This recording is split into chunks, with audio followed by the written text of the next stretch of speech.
Se você quiser saber como vivia um homem das cavernas, não precisa mais fazer a dieta paleolítica. Basta jogar um jogo de tabuleiro.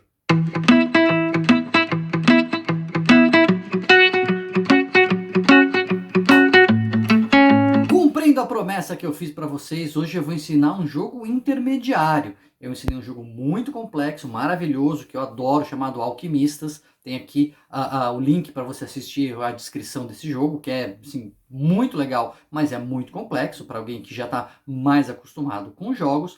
Depois ensinei um jogo bem simples, um jogo chamado Holly, que assim, é muito colorido, muito fácil de aprender a jogar, é divertido. E hoje eu vou ensinar um jogo intermediário. Não é mais um jogo simples, não é um jogo assim para quem está começando no hobby, mas não é um jogo complexo de maneira nenhuma. É um jogo fácil de entender, as regras são simples de compreender e muito divertido de jogar, que é esse aqui, ó, o Stone Age, Idade da Pedra. O subtítulo é O Importante é o Caminho. Esse jogo, Stone Age, ele é muito interessante porque ele não é um jogo novo, não é um jogo que foi recém-lançado no mercado internacional, mas ele foi relançado aqui pela editora Devir no Brasil. É um jogo que foi desenvolvido e lançado em 2008 e acabou de ser relançado no Brasil pela editora Devir. E por que ele é tão interessante? Porque ele traz uma mecânica, um tipo de forma de jogar muito legal, que transformou um pouco aí o mercado de jogos de tabuleiro, que é chamado alocação de trabalhadores. Cada um tem um número de trabalhadores ali, né? Você tem os membros da sua tribo e você vai, na sua rodada, colocar os trabalhadores para fazer alguma coisa. Eu vou mostrar no tabuleiro as atividades que cada um aí dos membros da tribo tem para fazer, e você vai decidindo a cada rodada o que um vai fazer, o que o outro vai fazer, de maneira a crescer ali a sua tribo, né, a desenvolver tecnologias, a fazer construções e assim ganhar ponto, tentando fazer mais ponto, obviamente, que os adversários para ganhar o jogo. Ele é um jogo de alocação de trabalhadores, que a gente diz, bastante básico, assim, ele é simples, não tem muita dificuldade de entender que você coloca ali o personagem, ele faz alguma coisa, você obtém o resultado e segue o jogo. Então, nesse sentido, é que ele é simples, não é um jogo complexo, mas ele é intermediário porque as opções são diversas, né? Você tem alguns lugares em que você pode colocar os seus trabalhadores e dependendo da estratégia que você segue, você vai conseguir ou não conseguir mais pontos. Vou explicar então no tabuleiro como que isso acontece. Esse é o tabuleirinho do jogador, cada um vai ter um tabuleirinho desse e a gente começa com 5 membros da nossa tribo aqui, né? São esses trabalhadorzinhos aqui, são os membros da nossa tribo que se convencionou chamar de meeples, né? São o my people, os trabalhadores que a gente vai alocar, e essa é a nossa tribuzinha. Aqui a gente vai colocar ferramentas e aqui a gente vai colocar construções. Aqui são critérios de final de jogo, critérios de ponto que a gente vai entender. Mas você vê que a arte é super bonita, né? O jogo é super caprichado e esses trabalhadores aqui a gente vai colocando lá no tabuleiro principal. E esses trabalhadores aqui a gente vai colocando no tabuleiro principal para fazerem as ações deles. Esse é o tabuleiro principal. Você vê que a arte é super bonita, né? Um tabuleiro bonitão assim para ficar no meio da mesa. Eu vou dar um close aqui nas áreas em que a gente pode alocar os nossos trabalhadores para explicar como é que funciona cada uma. Aqui é a alocação de agricultura. O jogador que coloca o seu trabalhador aí, ele sobe um ponto na escala de agricultura. Ele sabe produzir mais comida. Isso é importante porque no final de cada rodada a gente vai precisar alimentar a nossa tribo. Então, se a gente tem 5 membros na nossa tribo, a gente vai precisar ter 5 comidas. O sujeito que sair na frente, né, que colocar um trabalhador aqui, ele já vai subir na produção de comida. No final da rodada, ele já produz uma. Então, ele só precisa arranjar mais 4, né, para alimentar a tribo dele.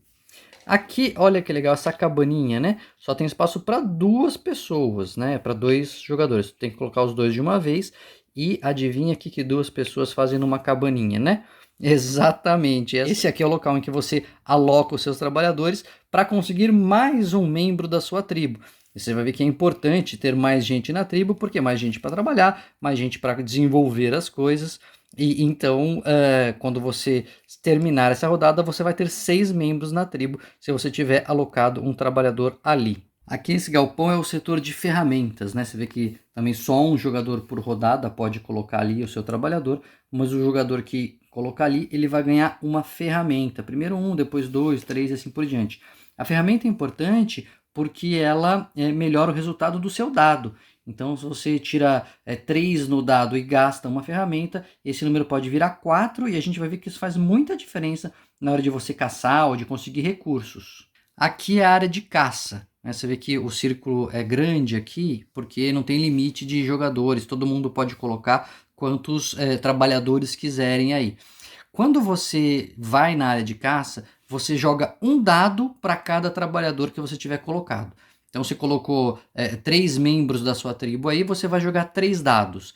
Soma o resultado e divide por 2. Esse é o tanto de comida que você vai conseguir na sua caçada. Né? Então, sei lá, jogou 3 dados, conseguiu 15 de resultado. Você divide por 2 e arredondar para baixo, você vai conseguir 7 comidas. Como a gente está com 5 membros na tribo, isso vai dar para alimentar todo mundo e ainda vai sobrar 2 comidas aí para a rodada seguinte. Aqui é a floresta, você coloca trabalhadores para conseguir madeira, que é um recurso importante também. Mesma coisa, você aloca os seus trabalhadores, joga tantos dados quanto trabalhadores você tiver, só que no caso da madeira você divide por 3, é mais difícil conseguir madeira, né? Então, se você tirou 15 ali nos dados, você vai conseguir 5 recursos de madeira. E a gente vai ver que eles são importantes para as nossas construções e para a gente desenvolver a nossa civilização. Logo do lado tem o local de argila, né? Mesma lógica, só que você vai dividir por 4. Pedra, mesma coisa, só que você divide por 5. E ouro, também mesma coisa, o número de trabalhadores é o número de dados e o resultado você vai dividir por 6. Aí você pega mesmo, que é muito legal, você pega as barrinhas de ouro, você pega as pedrinhas e tal, e você vai juntando esses recursos. Esse aqui é um dos usos dos recursos. Né? Se você aloca o seu trabalhador aqui nessa carta, você paga um recurso qualquer e ganha aqui uma civilização. Você já aprendeu a música, é um tipo de carta, na hora você ganha 3 pontos. Se você puser aqui, você tem que pagar 2 recursos, pode ser 2 madeiras, uma madeira e um tijolo, etc. E você, no final do jogo, vai fazer 2 vezes o número de trabalhadores que você tiver. Então, se fosse no começo aqui do jogo com 5 trabalhadores, você faria 10 pontos. Mas a gente vai tendo mais trabalhadores ao longo do jogo, então isso é uma carta que vale ponto no final, né? Aqui você aloca o seu trabalhador, joga o dado, o número que sair é aquilo que você ganha, vai ganhar uma ferramenta, vai subir a sua agricultura, vai ganhar pedra, etc. E no final ganha 2 vezes o número de ferramentas que você tiver. E aqui é uma outra tecnologia, né? Você tem o relógio de sol e quando você pega essa carta, você sobe a sua agricultura. Os pontos, aqui você faz pontos, né? 2 vezes o número de trabalhadores, 2 vezes o número de ferramentas. E essas cartas verdes aqui, das tecnologias que você vai desenvolvendo, você vai fazer o número de pontos das cartas vezes elas mesmas. Então, se você tem 4 cartas diferentes, você vai fazer 4 vezes 4, 16 pontos. Se você só pegou essas duas, você tem 2 cartas diferentes, 2 vezes 2, 4 pontos. E por fim aqui são as construções. Também tem espaço, né, para você alocar um trabalhador seu. Então você pega lá, na sua vez você coloca. Quando chegar a sua vez, para essa construção você tem que pagar um tijolo, uma pedra e um ouro. Você pega essa construção, ela passa a ser sua e na hora você ganha 15 pontos, né? Que está escrito aqui, 15 pontos. Na próxima rodada essa aqui fica disponível. Quem puser lá o seu trabalhador e tiver uma madeira, um tijolo e um ouro, paga, ganha aquela construção, ganha 13 pontos. Essa aqui tem um critério diferente, você põe o seu trabalhador aqui e aí você põe qualquer recurso que você quiser, de 1 a 7 de quaisquer recursos. 3 madeiras e 2 tijolos e um ouro, enfim, você pode fazer um mix que você quiser e o tijolo vale 4, a madeira vale 3, a pedra vale 5 e o ouro vale 6. Né? Então você paga 2 ouros para pegar essa carta, você vai fazer 12 pontos. Tá certo? E aí você vai colecionando essas construções e isso também vai fazendo você acumular pontos. Viu como é interessante, né? Essa mecânica de você põe, faz alguma coisa, aí depois tira, tem ali as necessidades, né? Então, para ter mais membros na tribo, então precisa se reproduzir, aí você precisa colocar dois dos trabalhadores ali na cabana. Quando você vai caçar, quanto mais gente você tem, mais comida você consegue. Tem esse quê de aleatoriedade que algumas pessoas não gostam, mas eu acho que é bem interessante, assim, né? Bem temático o fato de que você sai para caçar e nem sempre você vai se dar bem.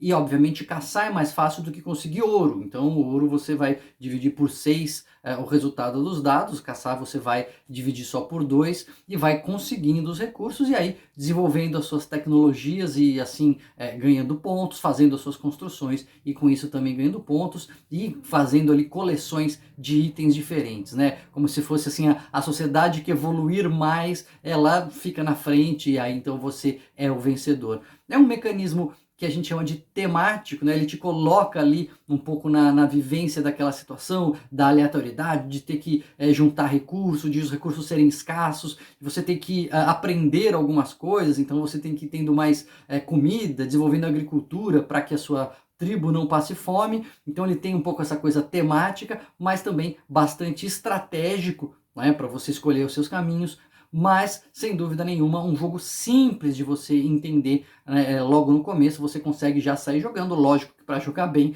como qualquer coisa, precisa de muita prática, mas você consegue sem muita dificuldade entender qual é o jogo e mergulhar aí na Idade da Pedra. Então fica a dica aqui, conforme prometido, um jogo intermediário, Stone Age Idade da Pedra, relançado pela editora Devir, completando aqui a nossa trilogia de jogos, um fácil, né, assim, para iniciantes, um intermediário, que é o Stone Age, e um super complexo, que é o Alquimistas. Tá acostumado a jogar esses jogos modernos aí? Você tem alguma dica para dar pra gente? Compartilha aqui, coloca nos comentários que a gente vai continuar a conversar e, sem dúvida, a jogar.